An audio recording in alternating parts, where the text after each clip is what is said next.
ಎಂಬತಕ್ಕಂಥದ್ದು ಸರಿ. ಗಂಡಿಗೆ ಹೆಣ್ಣಿನ ರೂಪ ಏನ್ ಚಂದ ಕಾಣಿಸ್ತದ, ಏನು ಚಂದಿರೋದಿಲ್ಲ. ಅಂತದ್ದು ಮೋಹಕವಾದಂತಹ ರೂಪ ಅಂದ್ರೆ ಅದು ನೋಡ್ಲೇಬೇಕು ಎಂಬುದಾಗಿ ರುದ್ರದೇವರು ಏನ್ ಮಾಡ್ತಾರೆ, ನೇರವಾಗಿ ಎಲ್ಲಿಗೆ ಹೋದ್ರು ವೈಕುಂಠ ಲೋಕಕ್ಕೆ ಹೋಗ್ತಾರಂತೆ. ಇದನ್ನು ಶ್ರೀಪಾದರಾಜರು ಬಹಳ ಸುಂದರವಾಗಿ ಹೇಳುತ್ತಾರೆ. ಶ್ರೀಪಾದರಾಜರ ಮಾತಿನಿಂದ ಕೇಳಬೇಕು. ಸಾಕ್ಷಾತ್ ಧ್ರುವರಾಜರ ಅವತಾರಿಗಳೇ ಶ್ರೀಪಾದರಾಜರು. ಅಂತ ಶ್ರೀಪಾದರಾಜರು ಭಾರಿ ಚಂದ ಹೇಳ್ತಾರೆ. ಹರನೊಂದಿನ ವೈಕುಂಠಕ್ಕೆ ಬರಲು ತಾಪಗೆ ವಂದಿಸುತ್ತಾ, ಹರನೊಂದಿನ ವೈಕುಂಠಕ್ಕೆ ಬರಲು ತಾಪಗೆ ವಂದಿಸುತ್ತಾ, ನಿನ್ನ ತರುಣೀ ರೂಪವ ನೋಡುವೆನೆನಲು ಹರಿತಾನ ಸುನಗುತ್ತಾ, ನಿನ್ನ ತರುಣೀ ರೂಪವ ನೋಡುವೆನೆನಲು ಹರಿತಾನ ಸುನಗುತ್ತಾ, ಕರೆದು ಸೈರಿಸಲಾರೆ. ಪರಮಾತ್ಮಂದ ಕರೆದು ಬಿಟ್ಟು ನನ್ನ ರೂಪ ನೋಡ್ಲಾರಿ ನೀನು, ಕರೆದು ಸೈರಿಸಲಾರೆ ನೀಯನಲು. ಯಾಕಂದ್ರೆ ಅವರು ಅಂದ್ರು, ನಾನು ಮನೋನಿಯಾಮಕ, ನಿನ್ನ ರೂಪ ನನಗೇನು ಮಾಡೋದಿಲ್ಲ ಎಂಬುದಾಗಿ ರುದ್ರದೇವರು ಹೇಳಿದ್ರಂತೆ. ಪರಮಾತ್ಮಂತಾನೆ ಅಂತ ರೂಪವನ್ನ ನೋಡಿ ನೀನು ನಿನ್ನ ಮನಸ್ಸನ್ನು ಉಳಿಸ್ಕೊಳ್ಳಿಕ್ಕೆ ಸಾಧ್ಯ ಇಲ್ಲ ಎಂಬುದಾಗಿ ಭಗವಂತ ಹೇಳ್ತಾ ಇದ್ದಾನೆ. ಕರೆದು ಸೈರಿಸಲಾರೆ ನೀಯನಲು ಹಠಬಿ ಕುಳ್ಳಿರಲು, ಶಿವನು ಹಠಬಿ ಕುಳ್ಳಿರಲು, ಕರುಣಿಗಳ ರಸನು ಹರನ ಮೊಗವ ನೋಡಿ, ಕರುಣಿಗಳ ರಸನು ಹರನ ಮೊಗವ ನೋಡಿ, ಅರುಣೋದಯಕ್ಕೆ ಬಾಜಂದು ಕಳುಹಿದ ಋಷಭ ನೇರಿದ ವಿಷಧರ ನ್ಯಾರೇ ಪೇಳಮ್ಮಯ್ಯ, ಋಷಭ ನೇರಿದ ವಿಷಧರ ನ್ಯಾರೇ ಪೇಳಮ್ಮಯ್ಯ. ಪರಮಾತ್ಮ ಅಂದ ಅರುಣೋದಯಕ್ಕೆ. ಭಗವಂತ ರುದ್ರದೇವರು, ಇನ್ನು ಹೋಗು ನೀನು, ನಿಮ್ಮ ಮನೆಯ ಪಕ್ಕದಲ್ಲಿರತಕ್ಕಂಥ ಉದ್ಯಾನವನ ಇದೆಯಲ್ಲ, ನಾಳೆ ಬೆಳಗ್ಗಿನ ಜಾವ 5 ಗಂಟೆಗೆ ನಾನಲ್ಲಿ ನಿನಗೆ ಹೆಣ್ಣಿನ ರೂಪದಿಂದ ನಾನು ಕಾಣಿಸ್ಕೊಳ್ತೀನಿ, ನೀನು ಹೋಗಿ ಬಾ ಹಂಗ ಅಂತ ಹೇಳಿದ. ವೈಕುಂಠದ ತಲಬಾಗಲು ದಾಟಬೇಕು, ಹೊಸ್ತಲ ದಾಟಬೇಕು. ಅಂಥ ಕಾಲದಲ್ಲಿ ಮತ್ತೆ ರುದ್ರದೇವರಿಗೆ ಒಂದು ಮಾತು ಹೇಳ್ತಾನಂತೆ ಭಗವಂತ. ಏನಿಲ್ಲ, ಬರೋ ಕಾಲಕ್ಕೆ ನಿನ್ನ ಹೆಂಡತಿಯನ್ನು ಕರ್ಕೊಂಡು ಬಾ ಅಂತ ಹೇಳ್ತಾನಂತೆ. ರುದ್ರದೇವರು ವೈಕುಂಠದಿಂದ ಕೈಲಾಸಕ್ಕೆ ಬರೋ ತನಕ ಆಲೋಚನೆ ಮಾಡ್ತಾರೆ. ಯಾಕೆ ನಾನು ಕೇಳಿದ್ದು ನನ್ನ ಹೆಂಡತಿನ ಯಾಕೆ ಕರ್ಕೊಂಬಾ ಅಂದ ನಮ್ಮ ತಾತ ಎನ್ನೋ ವಿಚಾರ. ಓಹೋಹೋ, ಹೆಣ್ಣು ಯಾವತ್ತು ಇನ್ನೊಂದು ಹೆಣ್ಣಿಟ್ಟುಕೊಂಡು ನೋಡಿದಾಗ ಯಾರು ಚಂದ ಅಂತ ಗೊತ್ತಾಗ್ತದೆ. ಒಂದೇ ಹೆಣ್ಣನ್ನು ನೋಡಿದ್ರೆ ಚಾಯ್ಸ್ ಮಾಡ್ಲಿಕ್ಕೆ ಇರೋದಿಲ್ಲ. 2 ಹೆಣ್ಣು 4 ಹೆಣ್ಣು ಇದ್ದಾಗ ಅದಕ್ಕೋಸ್ಕರ ಈಕಿ ಚಂದೋ ಆಕಿ ಚಂದೋ ಅವಳು ಚಂದೋ ಇವಳು ಚಂದೋ ಅಂತ ಹುಡುಕ್ಲಿಕ್ಕೆ ಇರ್ತದೆ. ದೇವತಾ ಪ್ರಪಂಚದಲ್ಲಿ ಅತ್ಯಂತ ಸುಂದರಿಯರು ಯಾರು ಅಂದ್ರೆ ಪಾರ್ವತೀ ದೇವಿಯರು. ನೋಡಿ, ಎಲ್ಲಾದ್ರೂ ಹೆಣ್ಣು ನೋಡ್ಲಿಕ್ಕೆ ಹೋದಾಗ ಹುಡುಗಿ ಹೆಂಗಿದ್ದಾಳೆ ಅಂತ ಕೇಳಿದರೆ ಒಳ್ಳೆ ಗೌರಿ ಇದ್ದಂಗಿದ್ದಾಳೆ ಅಂದ್ರೆ ಕನ್ಯಾ ಪಾಸ್, ಲಕ್ಷ್ಮಿ ಇದ್ದಂಗಿದ್ದಾಳಂದ್ರೆ ಮುದುಕಿ ಆಗಳ ಕನ್ಯಾ ಫೇಲ್. ಯಾಕೆ ಗೊತ್ತೋ? ಲಕ್ಷ್ಮಿ ಗೌರಿಗೆ ಏನಾಗಬೇಕು ಹೇಳಿ? ಅಜ್ಜಿ ಆಗಬೇಕು. ಗೌರಿ ಮೊಮ್ಮಗಳಾಗಬೇಕು. ಮೊಮ್ಮಗಳು ಚಂದಿರ್ತಾಳೋ ಅಜ್ಜಿ ಚಂದಿರ್ತಾಳೋ? ಅದಕ್ಕೋಸ್ಕರ ಲಕ್ಷ್ಮಿ ಅಂತ ಇದ್ದಾಳೆ ಅಂದ್ರೆ ವಯಸ್ಸಾಗಿದೆ ಅಂತ ಅರ್ಥ. ಗೌರಿ ಅಂತ ಇದ್ದಾಳೆ ಅಂತಂದ್ರೆ ಕನ್ಯಾ ಭಾರಿ ಚಂದದ ಕನ್ಯಾ ಪಾಸ್ ಎಂಬುದಾಗಿ ಅರ್ಥ. ಅದಕ್ಕೆ ನನ್ನ ಹೆಂಡತಿಯನ್ನ ಕರ್ಕೊಂಬಾ ಅಂತ ಹೇಳಿದಿದೆ ಉದ್ದೇಶ ಇರಬೇಕು ಅಂತ ರುದ್ರದೇವರು ಏನು ಮಾಡ್ತಾರೆ ಅಂದ್ರೆ ತಮ್ಮ ಹೆಂಡತಿಯೇ ಮೊದಲು ಚಂದ, ಭಾರೀ ಸುಂದರವಾಗಿ ಅಲಂಕಾರ ಮಾಡ್ತಾರಂತೆ. ಆವಾಗಲೇ ಈ ಡ್ರೆಸ್ಸಿಂಗ್ ಟೇಬಲ್ಲು ಮತ್ತೊಂದು ಈ ಲಿಂಪನ ಆವಾಗಲೇ ಹುಟ್ಕೊಂಡಿರಬೇಕು. ಎಲ್ಲ ಅಲಂಕಾರ ಮಾಡ್ಕೊಳ್ತಾರಲ್ಲ, ಅವ್ರು ರುದ್ರದೇವರು ಕಂಡು ಹಿಡಿರ್ತಕ್ಕಂಥ ವಸ್ತುಗಳವೆಲ್ಲ.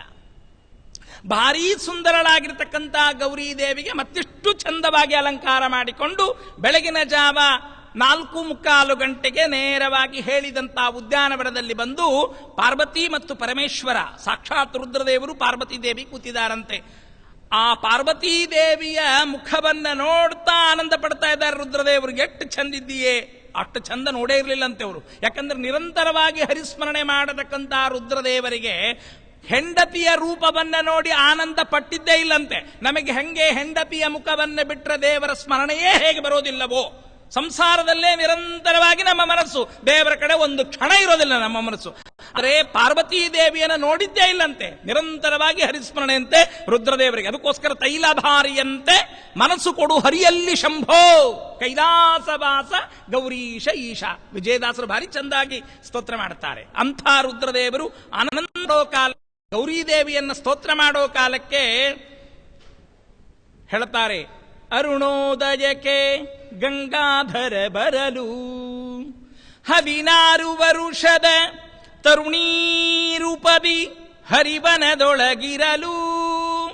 16 ವರುಷದ ತರುಣೀರೂಪದಿ ಹರಿವನದೊಳಗಿರಲು. ಚರಣನ ಖಾಗ್ರದಿ ಧರಣಿ ಬರಯುತ ನಿಂತಿರಲು. ಹೆಣ್ಣಿಗೆ ಅಂದ ಯಾವಾಗ ಜಾಸ್ತಿ ಅಂತಂದ್ರೆ, ನಾಚಿಕೆ ಯಾವತ್ತು ಜಾಸ್ತಿ ಇರ್ತದೋ, ಎಲ್ಲಿ ಜಾಸ್ತಿ ಇರ್ತದೋ ಬಹಳ ಅಂದ ಅಂತೆ. ಪರಮಾತ್ಮದನ್ನು ತೋರಿಸ್ತಾ ಇದ್ದಾನೆ. ಬರೇ ಹೆಣ್ಣಿಗೆ ರೂಪ ಮಾತ್ರ ಇದ್ದರೆ ಪ್ರಯೋಜನ ಇಲ್ಲಂತೆ. ಹೆಣ್ಣಿನೊಟ್ಟಿಗೆ ಏನಿರಬೇಕು? ನಾಚಿಕೆಯ ಸ್ವಭಾವ ಚೆನ್ನಾಗಿರಬೇಕಂತೆ. ಪದ್ಮಾವತಿ ದೇವಿಯರನ್ನ ಆಕಾಶರಾಜ ಕೇಳುತ್ತಾನೆ ವೆಂಕಟೇಶ್ ಕಲ್ಯಾಣದಲ್ಲಿ, ಏನಮ್ಮ ಮತ್ತೆ ಕನ್ಯಾ ವರದವ್ರು ಕೇಳಲಿಕ್ಕೆ ಬಂದಾರ, ನಾವು ಲಗ್ನ ಮಾಡಿಕೊಡ್ತೀವಿ ಅಂತ ಒಪ್ಕೊಂಬಣೇನು ಅಂತ ಕೇಳಿದರೆ ಪದ್ಮಾವತಿ ದೇವಿ ಏನ್ ಹೇಳ್ತಾ ಗೊತ್ತಾ ತಂದೆಗೆ? ಹೋಗಪ್ಪ, ನನ್ನೇನು ಕೇಳ್ತಿ, ಅಮ್ಮನ್ ಕೇಳು. ಅಮ್ಮನ ನೋಡಿ ಬಂದಿದ್ದು ವರನ್ನ. ಈ ಮಾತನ್ನ ಪದ್ಮಾವತಿ ದೇವಿಯರು ಹೇಳುತ್ತಾರೆ ತಂದೆಯನ್ನು ಕುರಿತು. ಅದಕ್ಕೆ ಚರಣನ ಖಾಗ್ರದಿ ಧರಣಿ ಬರೆಯುತ್ತ ನಿಂತಿರಲು, ಶ್ರೀಹರಿಯೂ ನಿಂತಿರಲು. ಕೆಳಗೆ ಕಾಲನ್ನು ಹಾಕಿ ಹೆಬ್ಬಟ್ಟಿನಿಂದ ಭೂಮಿಯನ್ನು ಬರಿತಾ ಇದ್ದಾನಂತೆ ಸ್ವಾಮಿ. ಸುಂದರವಾದ ಹುಡುಗಿ, ಎಷ್ಟು ಚಂದ ಅಂದ್ರೆ ಅಷ್ಟು ಚಂದ ಅಂತೆ. ಚರಣನ ಖಾಗ್ರದಿ ಧರಣಿ ಬರೆಯುತ್ತ ನಿಂತಿರಲು, ಶ್ರೀಹರಿಯೂ ನಿಂತಿರಲು. ಸರಗ ಪಿಡಿಯ ಹರನು. ರುದ್ರದೇವರು ಒಂದ್ಸರೆ ಪಾರ್ವತೀ ದೇವಿ ನೋಡ್ತಾರಂತೆ, ಒಂದ್ಸರೆ ಮೋಹಿನಿ ನೋಡ್ತಾರಂತೆ. ಪಾರ್ವತಿ ಮೋಹಿನಿ ಸುಡುಗಾಡ್ ರೂಪ ಎಲ್ಲಿದ್ ಬಂದಿಯೇ ನೀನು ಅಂತ ದಪ್ಪಿ ಪಾರ್ವತೀ ದೇವಿಯನ್ನ ಆ ಮೋಹಿನಿನ ಹಿಡ್ಕೊಳ್ಳಿಕ್ ಹೋದ್ರಂತೆ. ಚರಣನ ಖಾಗ್ರದಿ ಧರಣಿ ಬರೆಯುತ್ತ ನಿಂತಿರಲು, ಸರಗ ಪಿಡಿಯ ಹರನು. ತದ್ದೂರೇ ತದಂತಿಕೆ. ಪರಮಾತ್ಮ ಸಿಕ್ಕಂತೆ ಮಾಡ್ತಾನೆ, ದೂರ ಆಗ್ತಾನೆ. ನಮಗೆಲ್ಲ ಅಷ್ಟೇ, ಭಗವಂತನನ್ನ ನೋಡಿದಂತೆ ಇರ್ತೀವಿ, ಪರಮಾತ್ಮ ಮನಸ್ಸಿಗೆ ಬರ್ತಾನೆ, ಬರೋದಿಲ್ಲ. ತಿಳಿದು ತಿಳಿಯದೆ ಇರುವಂಥವನು ಭಗವಂತ ಒಬ್ಬನೇ. ಸರಗ ಪಿಡೆ ಹರನು. ಕೊನೆಗೆ ಓಡಿ ಓಡಿ ಕರದಿ ಶಂಖಗದೆ ಚಕ್ರ ತೋರಲು. ಕರದಿ ಶಂಖಗದೆ ಚಕ್ರ ತೋರಲು. ಹರನು ನಾಚಿ ಹರನು ನಾಚಿತಲೆ ತಗ್ಗಿಸಿ ನಿಂತ. ಹರನು ನಾಚಿತಲೆ ತಗ್ಗಿಸಿ ನಿಂತ. ಋಷಭ ನೇರಿದ ವಿಷಧರ ನ್ಯಾರೇ ಪೇಳಮ್ಮಯ್ಯ. ಅಲ್ರಿ ರುದ್ರದೇವರು ಪೆಚ್ಚಾದ್ರಲ್ಲ, ರುದ್ರದೇವರ ಮನಸ್ಸಿಗೆ ಬಹಳ ಖೇದ ಆಯ್ತೇನೋ? ಛೇ ಅಂತ ಮಾತೇ ಇಲ್ಲ. ರುದ್ರದೇವರು ಕೊನೆಯಲ್ಲಿ ಹೇಳ್ತಾರಂತೆ, ಮಂಗಳಾಂಗನೇ. ಪರಮಾತ್ಮ ಎಷ್ಟು ಚಂದ ಅಂದ್ರೆ, ಮಂಗಳಾಂಗನೇ ಮಾರ ಜನಕನೇ ನಾ ಮಾಡಿದ ತಪ್ಪು. ಮಾರ ಜನಕ ಭಾರಿ ಸುಂದರವಾದ ಪದ. ಮಾರ ಅಂದ್ರೆ ಮನ್ಮಥ, ಅವರ ಅಪ್ಪ ಇವ. ಯಾರಿಗೋ ಒಬ್ಬ ತಾಯಿಗೆ 8 ಜನ ಮಕ್ಕಳಿದ್ರಂತೆ, ಎಲ್ಲರೂ ರೌಡಿಗಳಂತೆ. ಊರು ಹೊರಗಡೆ ಗುಡಿಸಲು ಹಾಕೊಂಡು ಜೀವನ ಮಾಡ್ಲಿಕ್ಕೆ ಶುರು ಮಾಡಿದ್ರಂತೆ. ಗಂಡನ ಪೆನ್ಷನ್ ಬರ್ತಿತ್ತು. ಬೆಳಗಿನ ಜಾವಕ್ಕೆ ಒಬ್ಬನು ಬಂದ್ಬಿಟ್ಟಿದಾನಂತೆ. ದುಡ್ಡು ಕೊಡ್ತೀಯೋ ಇಲ್ಲೋ ಅಂತ ಹೇಳ್ಬಿಟ್ಟು ಕೇಳಲಿಕ್ಕೆ ಬಂದು ಗುಡಿಸಲ ಮೇಲೆ ಸುಮಾರು 15 ಲೀಟರ್ ಸೀಮೆಣ್ಣೆ ಹಾಕಿ ಬೆಂಕಿ ಹಚ್ಚಲಿಕ್ಕೆ ತಯಾರಾಗಿದಂತ. ದುಡ್ಡು ಕೊಡದಿದ್ರೆ ಅಷ್ಟೊತ್ತಿಗೆ ಯಾರೋ ಬಂದ್ರು, ಟಿವಿ ನ್ಯೂಸ್ ಮಾಡ್ತಕ್ಕಂಥ. ಅಮ್ಮ, ನಿನಗೆ 8 ಜನ ಮಕ್ಕಳಂತೆ, ಎಲ್ಲರೂ ರೌಡಿಗಳಂತೆ, ಇದ್ದದರಲ್ಲಿ ಒಳ್ಳೆಯವರು ಯಾರು ಎಂಬತಕ್ಕಂಥದ್ದು ಹೇಳು. ಅಪ್ಪ, ಈಗ ರೊಕ್ಕ ಕೊಡದಿದ್ರೆ ಬೆಂಕಿ ಹಚ್ತೀನಿ ಅಂತ ಗುಡಿಸಲು ಕೂತಾನಲ್ಲ, ಇದ್ದದ್ರಾಗ ಒಳ್ಳೆಯವನಂದ್ರೆ ಇವನೇ ನೋಡಪ್ಪ ಅಂತ ಹೇಳಿದಂತಕ್ಕೆ. ಅದರಂತೆ ನಮ್ಮ ಸ್ವಾಮಿ ಎಷ್ಟು ಚಂದ ಅಂತಂತ ಕೇಳಿದರೆ, ಮಂಗಳಾಂಗನೇ ಮಾರ ಜನಕನೇ ನಾ ಮಾಡಿದ ತಪ್ಪು. ಮಂಗಳಾಂಗನೇ ಮಾರ ಜನಕನೇ ನಾ ಮಾಡಿದ ತಪ್ಪು. ಹಿಂಗದೆ ಕ್ಷಮಿಸೋ ಯದು ಕುಲ ತಿಲಕ ನಿನ್ ವಕ್ಷದೊಳೊಪ್ಪುವ. ನಿನ್ನಂಗನೆ ಅರಿಯಲು ನಖ ಮಹಿಮಾಂಕ ಹೀಗೆನು ತಲಿತವಕ ನಿನ್ನಂಗನೇ. ಲಕ್ಷ್ಮೀದೇವಿ ಯಾವತ್ತೂ ಭಗವಂತನ ಹೃದಯದಲ್ಲಿರ್ತಾಳಂತೆ. ಅದಕ್ಕೆ ಆಕೆ ಏನಂತ ಕರೀತಾರೆ? ಅರ್ಧಾಂಗಿ ಅಂತ ಕರೀತಾರೆ. ನಾವು ನಮ್ಮ ಹೆಣ್ಣಂದ್ರೆ ಅರ್ಧಾಂಗಿ ಅಂತ ಕರಿತೀವಿ. ಅರ್ಧ ಅಂಗಿ ಹರ್ಕೊಡ್ಬೋದಷ್ಟೇ ಹೊರತು ನಮ್ಮ ಹೃದಯದಲ್ಲಿ ಬಗದು ಒಳಗಿಟ್ಕೊಳಕ್ಕೆ ಆಗೋದಿಲ್ಲ ನಮ್ಮ ಕಡೆಯಿಂದ. ನಾವು ಅರ್ಧಾಂಗಿ, ನಮ್ಮ ಅರ್ಧಾಂಗಿ ಬಂದ್ರಿ ಅಂತಂತೀವಿ. ಆದರೆ ಅರ್ಧಾಂಗಿ ಅಂತ ಹೆಸರಿಗೆ ಮಾತ್ರ ಅರ್ಧಾಂಗಿತ್ವ ಅಂಬತಕ್ಕಂಥದ್ದು ಕೊಡ್ಲಿಕ್ಕಾಗೋದಿಲ್ಲ. ಆದರೆ ಪರಮಾತ್ಮ ಎಲ್ಲಿಟ್ಟಿದ್ದಾನೆ? ಗುರುಗೋಪಾಲದಾಸ್ ಹೇಳ್ತಾರೆ, ಸ್ವರತ ಆನಾಪೇಕ್ಷ ಕಾಮಿ ನಿದ್ರಾಹೀನ ಅನಾಶನ ಸ್ಪರ್ಶ ರೂಪ ಶಬ್ದ ವಾಚ್ಯ ಅಮಿತ ಭೋಕ್ತನು ಗುರುಗೋಪಾಲ ವಿಠಲನು ದಿರುತ ತನ್ನ ವಕ್ಷಸ್ಥಳದೊಳ್ ಅರ್ಮನೆಯ ಮಾಡಿಟ್ಟು ನಿನಗೆ ಮರಳು ಮಾಡಿದ ಮಾಯಾವಿಗೆ ಒಲಿದೆಯಾತ ಕಮ್ಮಾಲ ಕುಮಿ ವಾಸುದೇವಗೆ. ನಿನ್ನಂಗನೆ ಅರಿಯಳು. ಪರಮಾತ್ಮನ ಉಗುರ್ನಲ್ಲಿರತಕ್ಕಂಥ ಗುಣಗಳನ್ನ ಲಕ್ಷ್ಮೀದೇವಿ ಗೊತ್ತಿಲ್ಲಂತೆ. ಇನ್ನು ನಿರಂತರವಾಗಿ ಅವನು ಒಟ್ಟಿಗೆ ಇರ್ತಾಳೆ. ದೇಶತಃ ಕಾಲತಃ ಗುಣದಿಂದ ಮಾತ್ರ ಶೂನ್ಯಳಾಗಿರತಕ್ಕಂಥ ಲಕ್ಷ್ಮೀದೇವಿ ಅನಾದಿ ಕಾಲದಿಂದ ಪರಮಾತ್ಮನೊಟ್ಟಿಗೆ ಇದ್ದರೂ ಕೂಡ ಲಕ್ಷ್ಮೀದೇವಿಗೆ ಭಗವಂತನ ಗುಣಗಳು ಪೂರ್ತಿಯಾಗಿ ತಿಳಿಲಿಕ್ಕೆ ಸಾಧ್ಯ ಇಲ್ಲ. ಶ್ರುತಿತತಿಗಳಿಗೆ ಅಭಿಮಾನಿ, ಲಕ್ಷ್ಮೀ ಸ್ತುತಿಗಳಿಗೆ ಗೋಚರಿಸದ ಅಪ್ರತಿಹತ ಮಹೇಶ್ವರಿ ಯದ್ಯಖಿಲ ಸದ್ಗುಣಗಣಾಂಬೋಧಿ ಪ್ರತಿ ದಿವಸ ತನ್ನಂಗ್ರಿ ಸೇವಾರತ ಮಹಾತ್ಮರು ಮಾಡುತ್ತಿಹ ಸಂಸ್ತುತಿಗೆ ವಶನಾಗುವನಿವನ ಕಾರುಣ್ಯಕೇನೆಂಬೆ.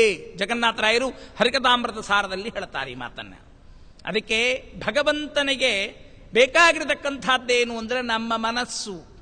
ಮನವನಿತ್ತರೆ ತನ್ನ ನೀವನು ತನುವ ದಂಡಿಸಿ ದಿನ ದಿನದಿ ಸಾಧನವ ಮಾಳ್ಪರಿಗಿತ್ತಪನು ಸ್ವರ್ಗಾದಿ ಭೋಗಗಳ. ಪರಮಾತ್ಮನಿಗೆ ವಸ್ತು ಬೇಕಾಗಿಲ್ಲ. ನಮ್ಮ ಮನೆಯಲ್ಲಿರತಕ್ಕಂಥ ಯಾವ ವಸ್ತುಗಳು ಕೊಟ್ಟರೂ ಭಗವಂತನಿಗೆ ಬೇಡ. ಯಾಕೆ ಅಂತಂದ್ರೆ ನಮ್ದೆಲ್ಲ ಪ್ರಾಕೃತ ವಸ್ತುಗಳು, ಅವನೆಲ್ಲ ಅಪ್ರಾಕೃತ.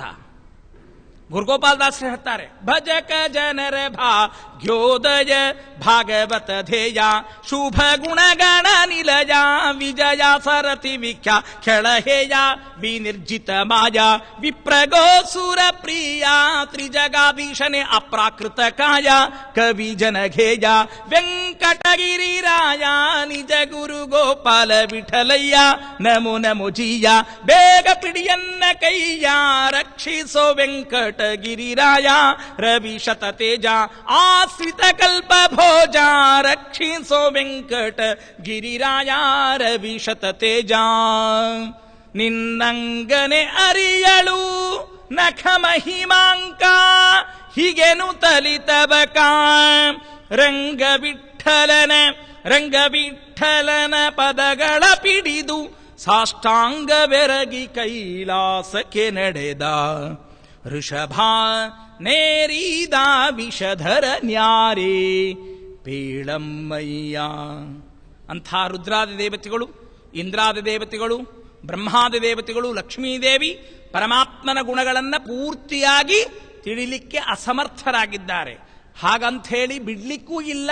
ಭಗವಂತನ ಅನಂತ ಕಲ್ಯಾಣ ಗುಣಗಳನ್ನು ನಮಗೆಷ್ಟು ಯೋಗ್ಯತೆ ಇದ್ದಷ್ಟು ನಾವು ಚಿಂತನೆ ಎಂಬತಕ್ಕಂಥದ್ದು ಮಾಡಿ ಭಗವಂತನ ಕೃಪೆಗೆ, ಶ್ರೀ ಉಡುಪಿ ಕೃಷ್ಣನ ಕೃಪೆಗೆ ನಾವೆಲ್ಲ ಪಾತ್ರರಾಗಬೇಕು ಎಂಬುದಾಗಿ ಹೇಳ್ತಾ, ಸರಿಯಾಗಿ 7 ಗಂಟೆಗೆ ನಿಲ್ಲಿಸಬೇಕಾಗಿತ್ತು. 1 ನಿಮಿಷ ಜಾಸ್ತಿ ಆಯಿತು ಅಂತ ತೋರುತ್ತೆ. ಇರಲಿ, ಈ ಒಂದು ದೊಡ್ಡ ವೇದಿಕೆಯನ್ನ ಪೂಜ್ಯ ಗುರುಗಳಾಗಿರತಕ್ಕಂಥ ಪೀಠಸ್ಥ ಗುರುಗಳು ಅನುಗ್ರಹ ಮಾಡಿ 3 ದಿವಸದ, ಯಾಕಂದರೆ ಉಡುಪಿಯಲ್ಲಿ ಒಂದು ಕ್ಷಣ ಇರಬೇಕಾದರೂ ಎಷ್ಟೋ ಜನ್ಮದ ಪುಣ್ಯ ಇದ್ದರೆ ಮಾತ್ರ ಇದು ವೈಕುಂಠಕ್ಕೆ ಸಮಾನವಾಗಿರತಕ್ಕಂಥ ಕ್ಷೇತ್ರ. ಜೀವೋತ್ತಮರಾಗಿರತಕ್ಕಂಥ ವ್ಯಕ್ತಿಗಳು ಸರ್ವೋತ್ತಮನಾಗಿರತಕ್ಕಂಥ ಭಗವಂತನನ್ನು ಕೂಡಿಸಿದಂಥ ಏಕೈಕ ಸ್ಥಳ ಅಂತಂತಂದ್ರೆ ಅದು ಉಡುಪಿ ಎಂಬತಕ್ಕಂಥ ಕ್ಷೇತ್ರ. ಮಧ್ವ ಸರೋವರ, ಅನಂತೇಶ್ವರ ಸನ್ನಿಧಾನ, ಸಾಕ್ಷಾತ್ ಚಂದ್ರದೇವರು ತಪಸ್ಸು ಮಾಡಿ ರುದ್ರದೇವರನ್ನ ಒಲಿಸಿಕೊಂಡಿರತಕ್ಕಂಥ ಚಂದ್ರಮೌಳೀಶ್ವರ, ಇವರೆಲ್ಲ ಸನ್ನಿಧಾನ ಎಂಬತಕ್ಕಂಥ ವಿಶೇಷ. ಮಾಧ್ವರಿಗೆ ಅತ್ಯಂತ ಕ್ಷೇತ್ರಮಯವಾಗಿರತಕ್ಕಂಥದ್ದು ಉಡುಪಿ. ನಾವು ಮಾಧ್ವರು ಅಂತ ಹೇಳಿಕೊಳ್ಳಿಕ್ಕೆ ಅತ್ಯಂತ ಪ್ರಧಾನವಾದಂಥ ಕ್ಷೇತ್ರ ಅಂತಂತಂದ್ರೆ ಉಡುಪಿ ಕ್ಷೇತ್ರ. ಇಂಥ ಕ್ಷೇತ್ರದಲ್ಲಿ ನನಗೆ ಒಂದಿಷ್ಟು ಅವಕಾಶ, 3 ದಿವಸ ಆದರೂ 3 ಗಂಟೆಗಳ ಅವಕಾಶ ಎಂಬತಕ್ಕಂಥದ್ದು ಗುರುಗಳು ಕಲ್ಪಿಸಿದ್ದಾರೆ. ಅವರಿಗೆ ಅನಂತ ನಮಸ್ಕಾರಗಳನ್ನು ಸಲ್ಲಿಸ್ತಾ, ಮತ್ತೆ ಈ ಯಾವ ವಾಕ್ಕುಸುಮವನ್ನ ಅಲ್ಪಮತಿಯಾಗಿರತಕ್ಕಂಥ ನನಗೂ ಕೂಡ ಸಣ್ಣ ವ್ಯಕ್ತಿ, ನಾನು ಏನೂ ತಿಳಿದಿಲ್ಲ. ಬಾಲಕನ ಕಲಭಾಷಿ ಜನನಿಯು ಕೇಳಿಸುಕೊಬಡವಂತೆ ಲಕುಮಿ ಲೋಲಭಗುತರು ಮಾಡುತಿಹ ಸಂಸ್ತುತಿಗೆ ಹಿಗ್ಗುವನು ತಾಳತನ್ನವರಲ್ಲಿ ಮಾಡುವ ಹೇಳನವ ಹೆದ್ದೈವ ಬಿದುರನ ಆಲಯದಿ ಪಾಲುಂಡು ಕುರುಪನ ಮಾನವನೇ ಕೊಂಡ. ಮಕ್ಕಳ ಮಾತು ತಂದೆ ತಾಯಿಗಳು ಸಂತೋಷ ಪಡಲಾರದೆ ಇನ್ಯಾರು ಪಡ್ಲಿಕ್ಕೆ ಸಾಧ್ಯ ಉಂಟು? ನಾವೆಲ್ಲ ಭಗವಂತನ ಮಕ್ಕಳು, ಗುರುರಾಜರ ಮಕ್ಕಳು. ನಮ್ಮ ಮಾತುಗಳನ್ನು ಕೇಳಿ ಗುರುರಾಜರು ಸಂತೋಷ ಪಡ್ತಾರೆ, ಭಗವಂತ ಸಂತೋಷ ಪಡ್ತಾನೆ ಎಂಬುದಾಗಿ ಹೇಳ್ತಾ, ಇಂಥ ಭಾಗ್ಯ ನಮಗೂ ನಿಮಗೂ ಮತ್ತೆ ಪರಮಾತ್ಮ ಮತ್ತು ವಾಯುದೇವರು ವಾದಿರಾಜಸ್ವಾಮಿಗಳು ಕೊಳ್ಳಿ, ಪೀಠಸ್ಥ ಗುರುಗಳು ಅನುಗ್ರಹ ಮಾಡಲಿ ಎಂಬುದಾಗಿ ಹೇಳ್ತಾ, ಅಸ್ಮತ್ ಗುರುವಂತರದ ಭಾರತೀಯ ಕಿಪ್ರಾಣ ಅಂತರ್ಗತ ನಮ್ಮ ಕುಲಸ್ವಾಮಿಯಾಗಿರ್ತಕ್ಕಂಥ ಲಕ್ಷ್ಮೀ ನಾರಸಿಂಹದೇವರಲ್ಲಿ ಸಮರ್ಪಣೆ ಮಾಡಿ ಶ್ರೀಕೃಷ್ಣಾರ್ಪಣಮಸ್ತು. ಇಂದಿರಾರಮಣ ಗೋವಿಂದ ಗೋ, ರಾಜಾದಿರಾಜ ಗುರು ಸಾರ್ವಭೌಮ ಗೋವಿಂದ ಗೋ.